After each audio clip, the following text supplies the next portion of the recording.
네, 안녕하십니까. 이게 진짜 농구인강의 최연길입니다. 오늘은 얼마 전에 사망한 코비 브라이언트에 대한 이야기를 한번 더 해보려고 합니다.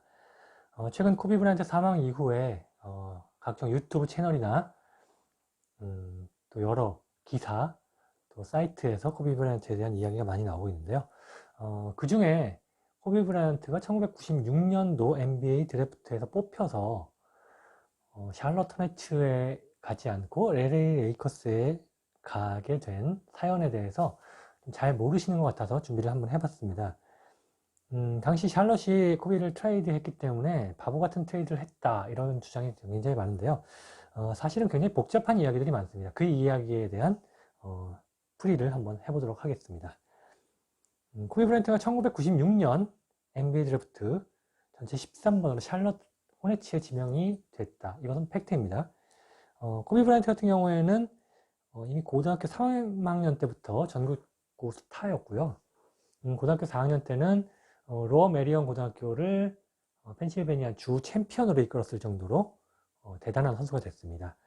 그렇기 때문에 많은 대학들이 이 코비 브라이언트를 영입하려고 제안서를 넣습니다. 입학 제안을 많이 했는데 대표적인 대학이 듀크 대학, 노스캐롤라이나 대학, 켄터키 대학 같은 명문 대학도 있었고요. 듀크행이 굉장히 유력하다는 얘기도 있었습니다. 또한 조 브라이언트, 코비 브라이언트의 아버지가 졸업한 필라델피아에 위치한 라셀 대학, 역시 코비 브라이언트의 고향인 필라델피아에 위치한 빌라노바 대학 역시 코비 브라이언트에게 관심을 보였습니다. 하지만 코비 브라이언트는 전년도 드래프트에서 고등학교를 마치고 NBA에 입성한 케빈 가넷과 이야기 후에 고민 끝에 NBA 진출을 선언을 하게 됩니다. NBA 진출을 선언을 하면은 그 이후에 코비 브라이언트는 다음 행보가 에이전트와 계약을 하는 것이겠죠. 코비 브라이언트가 계약을 한 에이전트는 안 텔럼이었습니다. 안 텔럼은 굉장히 유명한 에이전트죠. 2006년도 스포팅 뉴스가 선정한 스포츠계에서 가장 영향력 있는 인물에 뽑히기도 했고요. 2013년 경제 전문지인 포브스가 뽑은 가장 영향력 있는 에이전트에 선발되기도 했던 2000년대 초반부터 2000년대 후반까지 최고의 에이전트였던 인물입니다. 현재는 디트로이트 피스턴스의 부사장을 역임하고 있습니다. 안텔럼은 메이저리그에서는 엘버트 벨, 노모 히데오, 다르비시 유, 제이슨 지안비, 노마 가르시아 파라 같은 걸출한 선수들을 데리고 있었고요. 또 테니스계에서는 앤드레 에거시, 피트 샘프라스, 세레나 윌리엄스와 비너스 윌리엄스 자매를 데리고 있었습니다. NBA에서는 코비를 필두로 트레이시 맥그레이디, 그리고 레지 밀러, 베런 데이비스 같은 선수들을 데리고 있었죠. 따라서 코비 브라이언트를 계약한 안 텔럼은 굉장히 영향력이 있었기 때문에 자신이 어떻게 보면 좌지우지할 것이 굉장히 많았습니다. 또 저는 에이전트를 그렇게 신뢰하지 않습니다. 유일하게 신뢰하는 에이전트는 제리 맥과이어입니다. 제리 맥과이어 외에는 다 믿어서는 안 될 장사꾼이라고 볼 수 있겠죠. 안텔럼은 코비 브라이언트가 계약 이후에 코비 브라이언트에게 물어봅니다. 혹시 가고 싶은 팀이 있냐? 이렇게 물어봤습니다. 코비 브라이언트는 두 개의 팀을 얘기를 합니다. 하나는 고향인 필라델피아, 76ers, 그리고 두 번째는 LA 레이커스였습니다. 코비 브라이언트는 유소년기를 이탈리아에서 보냈습니다. 아버지가 이탈리아 리그에서 뛰었기 때문이죠. 그때 미국에 계시던 할아버지께서 NBA 경기를 녹화를 해서 비디오 테이프를 공수를 해서 NBA 경기를 봤다고 하는데요. 그때 가장 매료가 됐던 팀이 바로 LA 레이커스였습니다. LA 레이커스는 당시에 매직 존슨, 카림 압둘자와 제임스 워디 같은 슈퍼스타들이 이끄는 팀이었고요. 매직 존슨이 가장 인기가 있는 선수였습니다. 실제로 코비 브라이언트 외에도 트레이시 맥그레이디, 폴 피어스 역시 가장 존경하고 좋아하는 인물은 매직 존슨이다. 이렇게 얘기를 한 바가 있었죠. 코비 브라이언트 같은 경우에는 아버지가 NBA에서 뛰었던, 또 필라델피아에서 뛰었고 필라델피아 토박이었던 조 제리빈 블라이언트였죠. 그래서 이미 고등학교 3학년 때 필라델피아 연습 경기를 보러 갔다가 당시 감독이었던 존 루카스와 함께 워크아웃을 하기도 했고요. 또 당시 필라델피아 선수였던 버넌 맥스웰과 1대1을 하면서 밀리지 않는 모습을 보였습니다. 그래서 NBA 진출에 대한 어느 정도 자신감을 가지고 있었습니다. 안텔럼은 코비와 계약한 이후에 소문을 퍼뜨립니다. 코비 브라이언트가 레이커스나 필라델피아가 아닌 다른 팀에 뽑혔을 경우에는 NBA에서 뛰지 않고 이탈리아 리그로 가겠다라고 얘기를 했다라고 주장을 합니다. 코비 브라이언트는 유성년기를 이탈리아에서 보냈고 이탈리아어도 굉장히 잘하기 때문에 이런 이야기가 설득력이 어느 정도 있었겠죠. 게다가 또 과거에 NBA 드래프트가 된 이후에 팀이 마음에 안 들어서 이탈리아에서 뛴 전례가 있었습니다. 심지어는 NBA에서 뛰다가 계약이 조건이 마음에 안 들어서 이탈리아로 간 예도 있었습니다. 1989년 전체 2번으로 LA 클리퍼스에 지명받은 데니 페리는 팀이 마음에 들지 않아서 이탈리아 리그로 갔었고요. 또 보스턴 셀틱스에서 뛰다가 계약 조건이 마음에 안 들었던 브라이언 쇼 역시 이탈리아로 갔던 바가 있습니다. 그래서 각 팀들은 레이커스와 필라델피아가 아닌 다른 팀들은 우리가 코비를 뽑았을 때 이 지명권을 날리는 것이 아니냐 하는 걱정이 생겼습니다. 안텔럼은 계약 이후에 코비 브라이언트를 데리고 워크아웃을 여러 팀과 하게 됐습니다. 1번인 필라델피아 역시 했었죠. 그리고 여러 팀과 했을 때 코비 브라이언트 주가는 계속 올라가게 됩니다. 왜냐하면 기량이 좋았기 때문이죠. 대표적인 것이 LA 클리퍼스와도 워크아웃을 했습니다. 당시 LA 클리퍼스와 워크아웃에서 코비 브라이언트는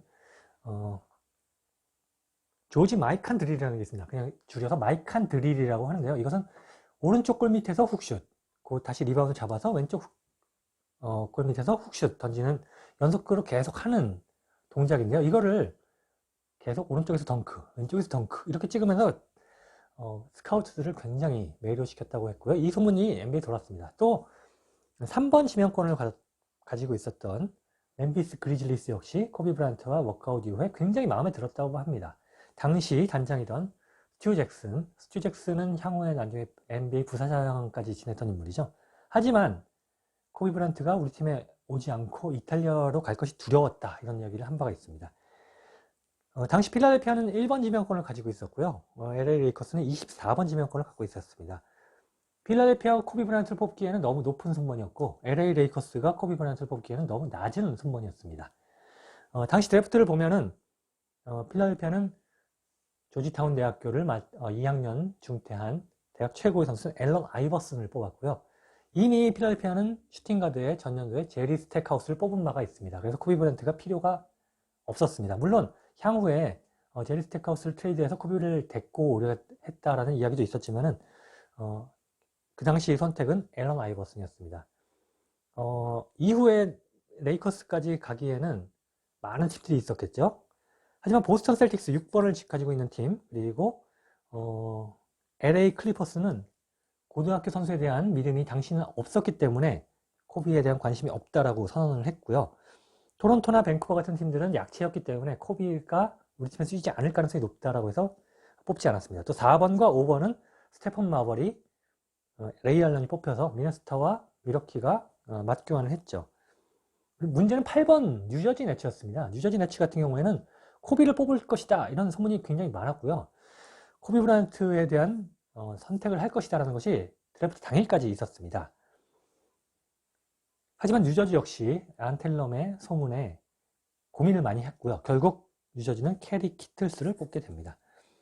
1996년 NBA 드래프트는 6월 26일 뉴저지주 이스트 러너포드에 있는 메도우렌지 아레나에서 열렸습니다. 뭐 향후 아이자 센터라고 불리기도 했었죠. 이때 드래프트에서 코비 브라이언트는 13번으로 샬럿과 뽑히게 됩니다. 샬럿에서 지명을 받게 됩니다. 앞선 선수 중에는 뭐 아이버슨이나 마커스 캠비, 샤립 압두라힘, 뭐 스테픈 마벨, 레이 알렌, 앤투안 워커 같은 걸출한 선수들이 있었죠. 1996년 드래프트는 NBA 역사상 가장 뛰어난 드래프트 중에 하나라고 이야기가 나오고 있습니다. 그 이유는 MVP만 3명이 배출이 됐습니다. 아이버슨, 그리고 코비, 그리고 15번에 뽑힌 스티븐 애쉬까지.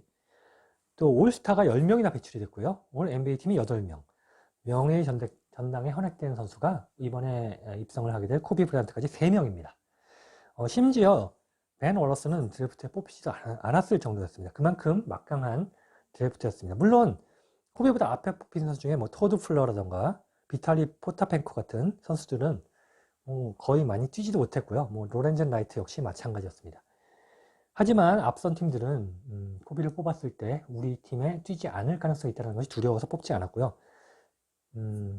코비 브라이언트와 워크아웃을 해서 만족을 했던 당시 레이커스의 단장인 제리 웨스트는 많은 주사위를 굴려본 끝에 트레이드 협상을 진행을 했고 13번 샬럿 호네츠와 협상을 하게 됩니다. 샬럿은 당시에 먹시 보브스, 델 커리, 글렌 라이스 같은 수준급 백코트를 갖추고 있었고요. 전년도에 알론소 모닝 선수가 마이애미로 트레이드가 되면서 떠났기 때문에 빅맨이 필요했습니다.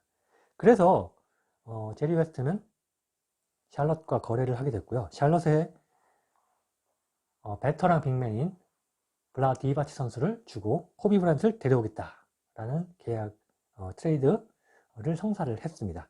그리고 트레이드 당일날 트레이드가 성사가 됐습니다. 하지만 또 문제거리가 있었습니다.